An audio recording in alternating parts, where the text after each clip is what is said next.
Olá, espero encontrá-los bem. Eu estou aqui bem feliz porque recentemente voltei do CONAR, que é o maior evento de gestão de pessoas da América Latina, e trouxe comigo muitas inquietações e também muitas reflexões. Eu acho que a proposta do CONAR esse ano tinha como propósito principal nós pensarmos sobre o repensar, mas um repensar mais estratégico, né?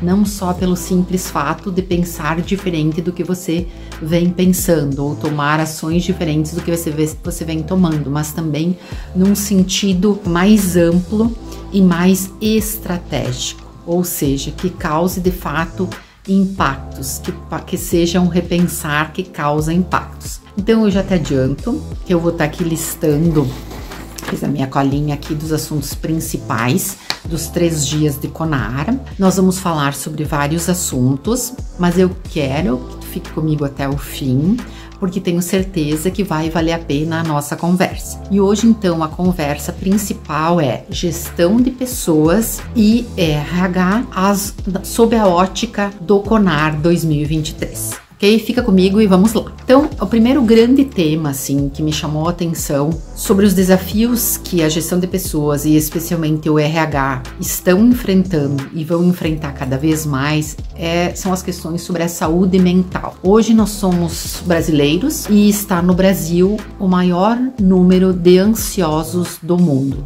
E isto se reflete na nossa família, na nossa empresa também. Então, esse aspecto da saúde mental é algo que está visível dentro das empresas e que por muitos anos nós não dávamos a devida importância ou fingíamos que ele não era assim tão importante. Mas a saúde mental é um caso a ser estudado, a ser considerado, e este é o primeiro grande desafio de líderes, gestores e RHs. Como enfrentar essas questões da saúde mental?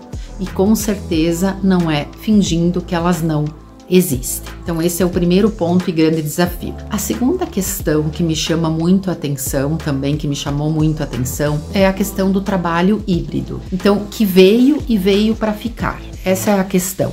Então, nem só presencial e nem só remoto. Hoje a gente tem relatos de pessoas que se adequaram muito bem ao trabalho remoto e pessoas que não se adequaram bem ao trabalho remoto. Mas as pessoas estão buscando juntar, né, o trabalho com uma melhor qualidade de vida. E isso passa por nós, enquanto líderes das empresas e RHs, pensarmos em como nós podemos proporcionar aos nossos colaboradores uma flexibilidade maior nas questões de horários e também sob a ótica do trabalho híbrido. Então, tem muitas empresas que 4 dias por semana trabalham de forma presencial e 1 dia por semana estão trabalhando de forma remota. Sabemos que nem todas as empresas conseguem fazer isso, mas já tem empresa que estão se adequando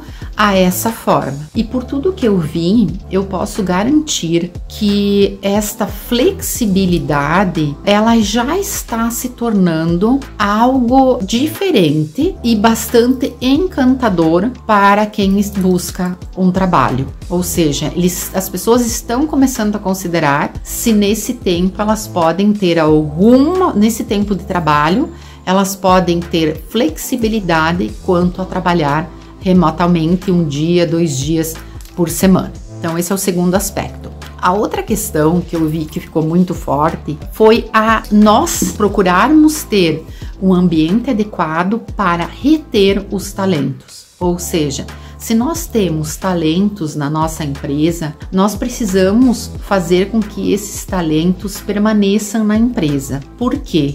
Porque a dificuldade de mão de obra que hoje a gente já sente, ela só vai piorar. Por que só vai piorar? Porque a gente enfrenta hoje uma pirâmide que não é mais no formato original, ou seja, muitos jovens aqui na base da pirâmide, e poucas pessoas no topo, e dentro de poucos anos a nossa pirâmide vai ficar mais para um lado quadrado, vamos dizer assim. Ou seja, não vamos ter jovens o suficiente para conseguir suprir toda a necessidade que nós temos. Então, se você tem jovens talentos ou talentos, porque hoje também a questão da diversidade, especialmente com as pessoas mais velhas da empresa, está muito em alta, muito em pauta. Então, faça com que em torno, com que o clima organizacional, com que as políticas de RH, com que as lideranças, ou seja, todas essas variáveis sejam trabalhadas de uma forma construtiva para que esses talentos permaneçam dentro da empresa.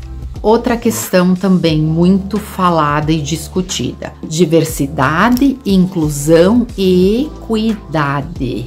Era uma pauta até então não tão falada, né? Hoje tem pautas especificamente sobre diversidade, inclusão e equidade. E diversidade não é só trabalhar juntos, né? As pessoas com diferentes idades, talentos, gêneros, raça, enfim. É a gente propiciar um ambiente em que essas pessoas elas se sintam bem dentro da empresa, que elas se sintam acolhidas, que elas se sintam respeitadas, que elas sejam elas mesmas. E aqui já pega o gancho da segurança psicológica. Há de se pensar se dentro das nossas empresas nós temos um ambiente seguro psicologicamente, onde as pessoas podem ser elas mesmas em primeiro lugar, onde as pessoas podem se manifestar,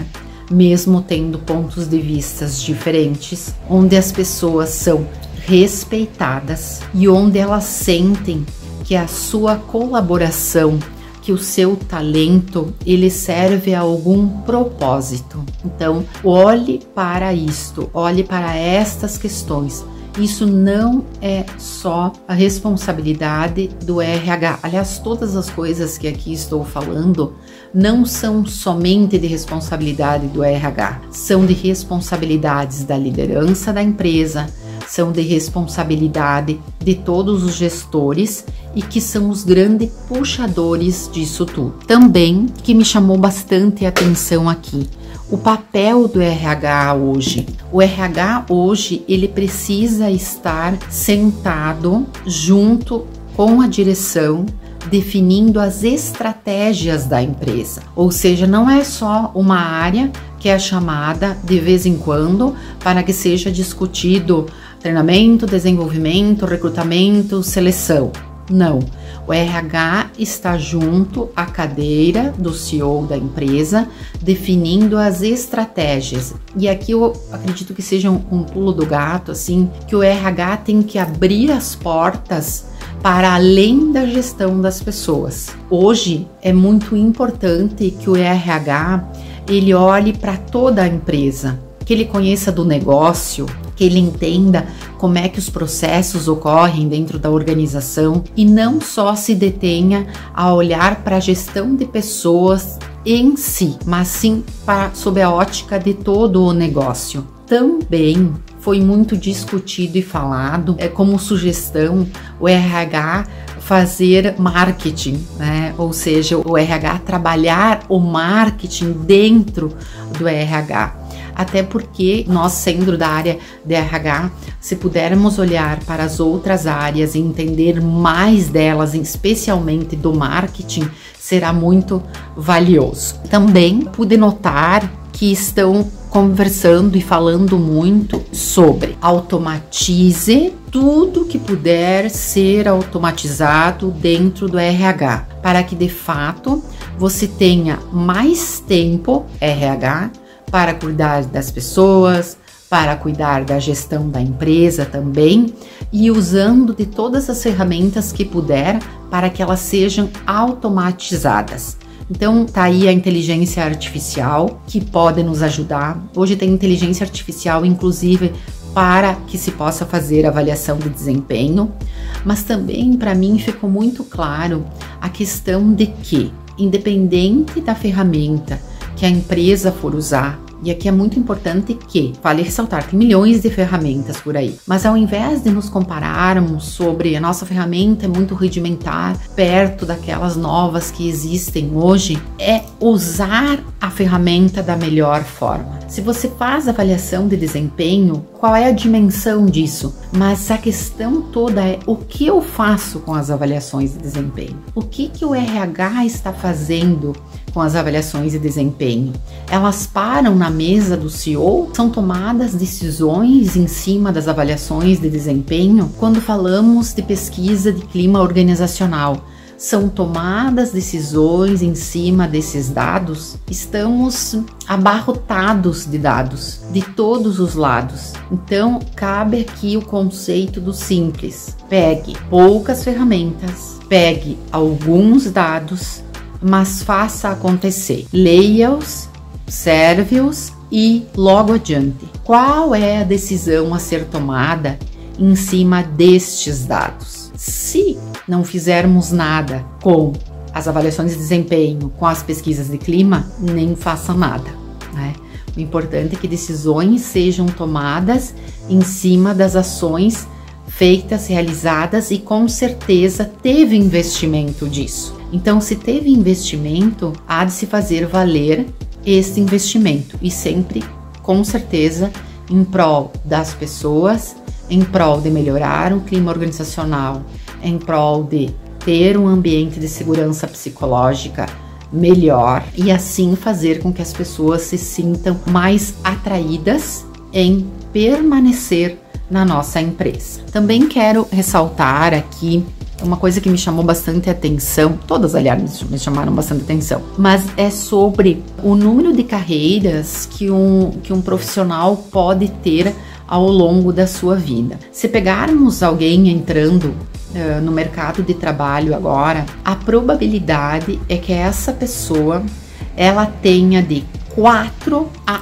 8 diferentes carreiras na vida dela. Então pensem bem, né? Uma vez entrava numa empresa, se formava em alguma área, e então se chegava ao topo, né, da sua carreira, quase sempre dentro da mesma empresa e galgando, né, novos andares no organograma. Hoje não mais. Não que não vai existir alguém que permaneça na mesma empresa, né, mas a probabilidade é que isso seja cada vez menor. E sim que a gente ande por diferentes áreas que pode ser dentro da empresa. E aqui tá outro pulo do gato, que é a questão de quanto a nossa empresa está preparada para fazer com que um profissional ele entre em uma área, mas que ele possa navegar em outras áreas. Então, digamos assim, que nós contratamos um engenheiro mecânico que com certeza vai lá trabalhar na engenharia,